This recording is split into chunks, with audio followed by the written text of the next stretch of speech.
আসসালামু আলাইকুম বন্ধুরা, তোমরা সবাই কেমন আছো? আমি আলহামদুলিল্লাহ ভালো আছি। বন্ধুরা, একটি বাচ্চাকে যে সারাদিন কতটা কষ্ট করে পালতে হয় শুধু সেই মায়েরাই বোঝে। তো আজকে আমি তোমাদের সাথে শেয়ার করব যে রিধিকে নিয়ে তুমি কি সারাটা করছো? দিন আমি কিভাবে হ্যাঁ, কাটাই। যদি ভালো ওকে দাও, লাগে বা আরেকবার দাও। একটু এদিকে সময় তাকিয়ে থাকে দাও। তাহলে অবশ্যই দেখতে পাচ্ছ ভিডিওটি না? কন্টিনিউ ছিল। করবে। তো দেখো, রিধি আজকে সকালে ঘুম থেকে উঠে দোলনাতে বসে খেলা করতেছে। তো তারপর সকালে ওর নাস্তাটা খাওয়ার পরে তো এখন আমি নিয়ে এসেছি সকাল 10টা থেকে 11টা বাজে আমি একটু সূর্যের আলোতে নিয়ে আসি ওকে, যেটা বাচ্চাদের জন্য অনেক ভালো। তো সে এখানে গাড়িটাও নিয়ে এসেছে আর অনেক সুন্দর করে খেলছে। আর অবশ্যই বাচ্চাদেরকে সকালের সূর্যটা একটু দেখানোর চেষ্টা করবেন। তো তারপর হয়ে গেছে দুপুর। তো এখন দেখো আমি কিন্তু বিছানাগুলো গুছিয়ে নিচ্ছি, রুম টুম ঝাড় দিয়ে নিচ্ছি, কেননা যেখানে বাচ্চা থাকবে সেখানে একটু নোংরা এবং অগোছালো থাকবে, এটাই নিয়ম।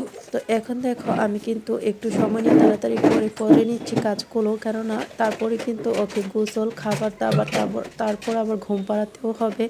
এই কাজগুলো করতে যে অনেক কষ্ট করতে হয় সেটা কিন্তু অন্য কেউ বুঝবে না। সারাদিন শুধু বলেই যাবে যে সারাদিন বাসায় কী করো কী করো, কিন্তু একটা বাচ্চাকে যদি একা হাতে মানুষ করতে হয় তাহলে কিন্তু অনেক কষ্ট করতে হয়। যারা যারা আমার মতো একা আছে শুধু তারাই বুঝতে পারবে।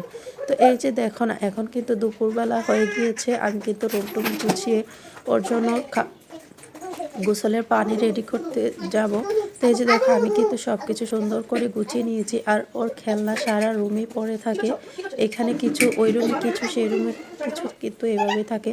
তো এই যে দেখো আমি কিন্তু রুমটাকে গুছিয়েছি। ওই যে দেখো কি করতেছে, আবার সব কিছু সে বাহিরে নামিয়ে নিচ্ছে।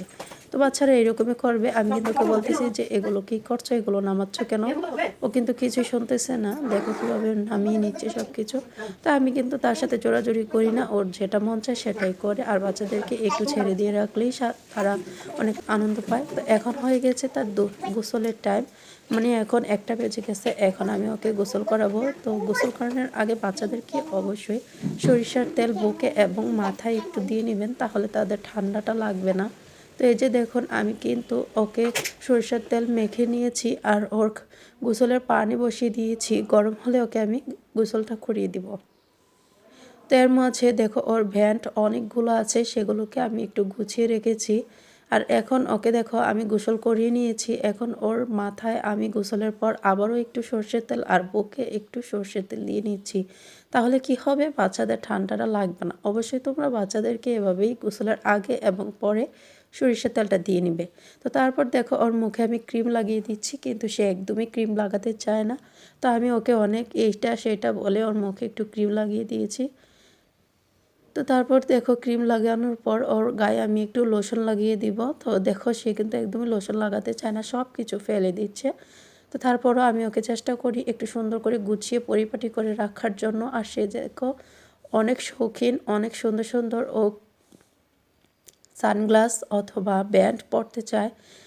এই যে, তো ওকে আমি জামা কাপড় পরিয়ে রেডি করে দিচ্ছি। এখন 1টা থেকে 1:30টা বেজে গিয়েছে, প্রায় 2টার কাছাকাছি।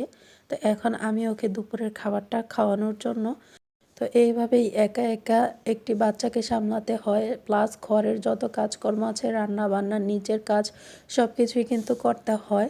তো ওকে গোসল করিয়ে দেওয়ার পর আমি রেডি করে দিয়েছি। সে দেখো তোমাদেরকে টাটা দিচ্ছে এবং সে আবার একটি ঘড়ি নিয়ে এসেছে, তার হাতে নাকি আমি এটা পরিয়ে দিব। তো এখন আমি ওর হাতে এটা পরিয়ে দিচ্ছি। সে অনেক বায়না ধরে, দেখো এইটা করতে বলে, ওইটা করতে বলে।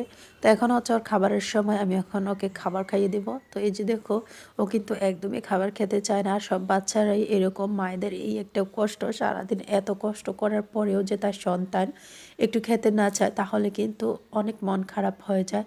তো আমি কিন্তু সারাদিন ওকে চেষ্টা করি একটু না একটু কিছু খাওয়ানোর জন্য। অবশ্যই চেষ্টা করবেন খাওয়ানোর জন্য। তো দুপুরবেলা খাবার খাওয়ার পর ঘুমিয়ে গিয়েছিল, তারপর বিকেলবেলা উঠে সে একটু বাইরে যাওয়ার জন্য রেডি হয়েছে। তো আমি তাকে একটু নিয়ে বাইরে বের হয়েছি বিকেলের দিকটা, তাহলে কিন্তু তার মনটা ভালো থাকে। তো বাইরে এসে একটা বাচ্চাকে দেখে দেখো সে কত খুশি, তার একটা নতুন বন্ধু হয়েছে। তো তাকে যখনই ইচ্ছা আমি তখনই চেষ্টা করি একটু তার ইচ্ছাগুলো পূরণ করার জন্য। যেমন সে বাহিরটা অনেক পছন্দ করে, বাহিরে গেলে বাচ্চাদের মন অনেক ভালো থাকে। তো বাহির থেকে ঘুরে আসতে আসতে সন্ধ্যা হয়ে গিয়েছে। তো এখন দেখো আমরা কিন্তু সন্ধ্যা হালকা নাস্তা করে নিয়েছি। তো তারপর বাবু হচ্ছে রাতের বেলা পড়তে বসেছে। একটু যতটুকু পারে সে পড়ার চেষ্টা করে। তো ছোটোবেলা থেকে যদি